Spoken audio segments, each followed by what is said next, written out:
Well, it appears that following the death of George Floyd, white people had the answer. Finally. Some uploaded Black Lives Matter posts here and there. Some added BLM and a black fist emoji to their bios and tweets, and others did this. They replaced their smiling white faces with a black box for one whole day. Maybe two, maybe a week. Performative. For the CEOs, executive board members, and the like, did your corporation or organization scramble to throw together a solidarity statement for your website during the summer of 2020?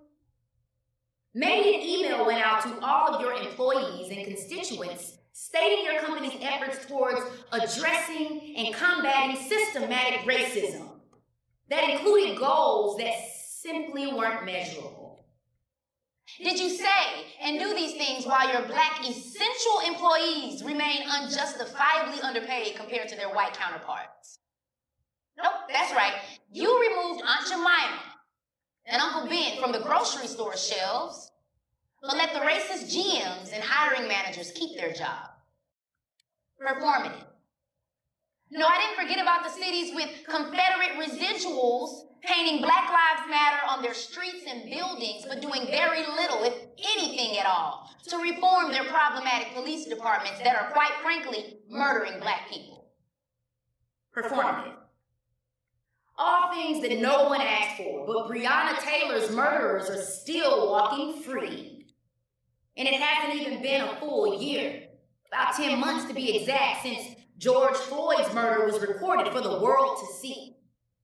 And many of these allies who were so digitally visible and vocal on our timelines back then, where are they today? They're on to the next trending topic. You see, that's a part of the problem, people calling themselves allies when it's trendy to be an ally. Hopping in and out of centuries of black oppression when it's convenient. Oh, so you can convince yourself that you must be an anti-racist because you shared a post online. While black people wake up every day and live this gothic reality from the moment our feet hit the pavement. Now, I like to think that I can speak on behalf of most black people when I say, while your intentions may be thoughtful, there's nothing we can do with your performative allyship. Now for clarity, so I can break it down for you, performative allyship is when someone from a non-stigmatized group publicly performs their support and solidarity with a stigmatized group.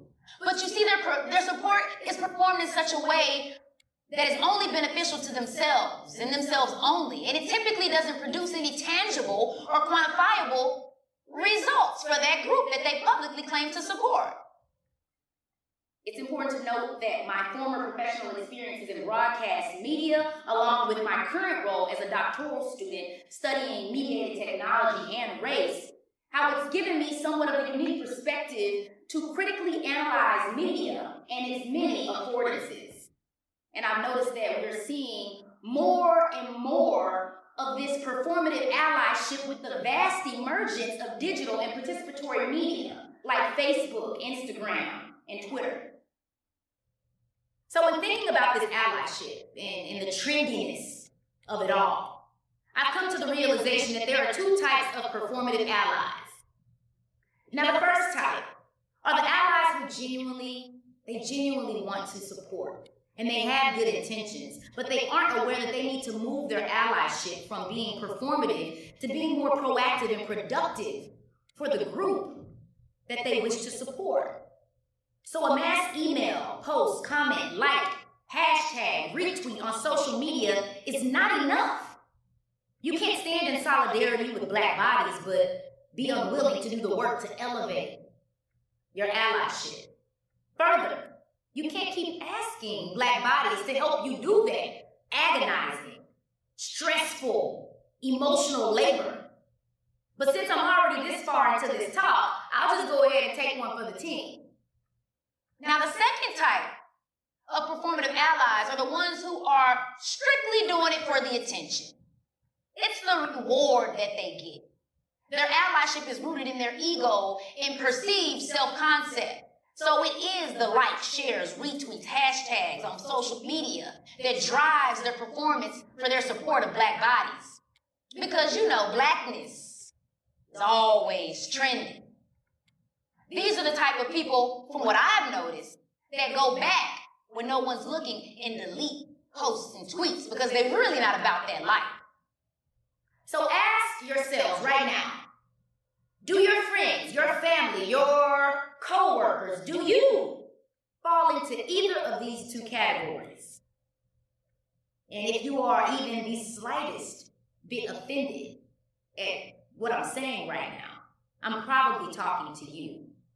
My mom would always say that if you throw a rock into a pack of mad dogs, the one that got hit, that's the one you will hear holler. So I'm talking to the self-proclaimed allies who are talking loud but doing nothing. And I want to be clear that I'm not asking for everyone to march and protest if that's not your thing, because we all know that the real work is done behind the scenes.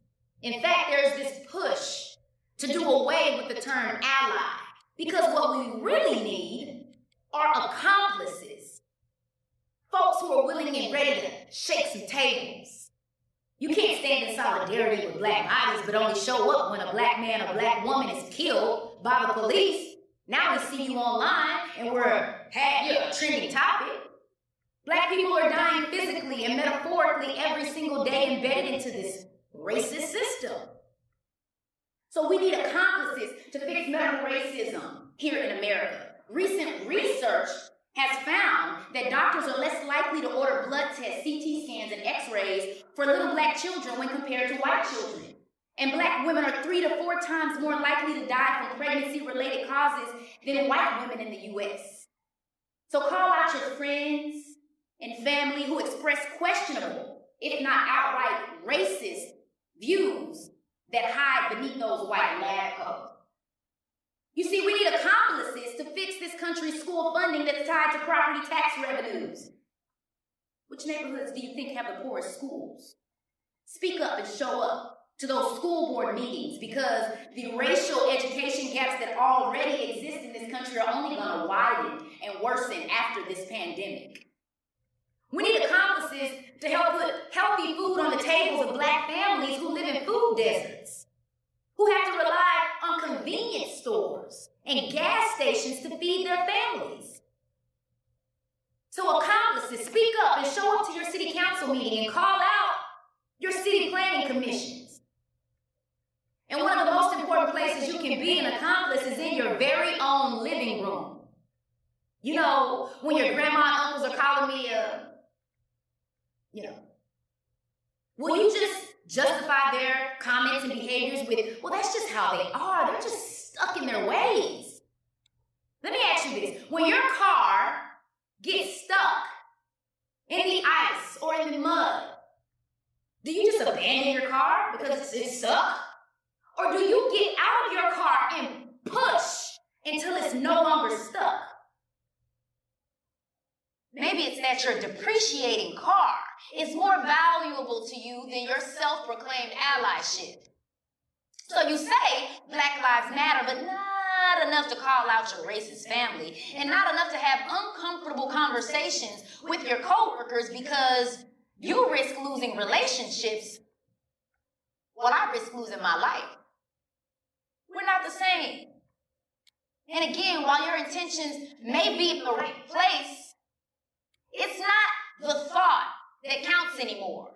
It's the action. I'd like to leave you with a few words from American Studies scholar George Lipitz. Lipitz says that you are either a part of the solution or you are a part of the problem. There is no in-between. And white people can only become a part of the solution when they realize and recognize the degree to which they are already a part of the problem. But not because of race. It's because of your possessive investment in it. And as we all know, the first step to fixing any problem is admitting that you have one, humbly. Every institution has been designed to benefit you. You are the beneficiary on every single policy simply because you were born white. And while you are not solely responsible for building these unjust institutions, if you want to call yourself an ally, my ally, our allies, an accomplice to justice and equality, you are solely responsible for breaking them down.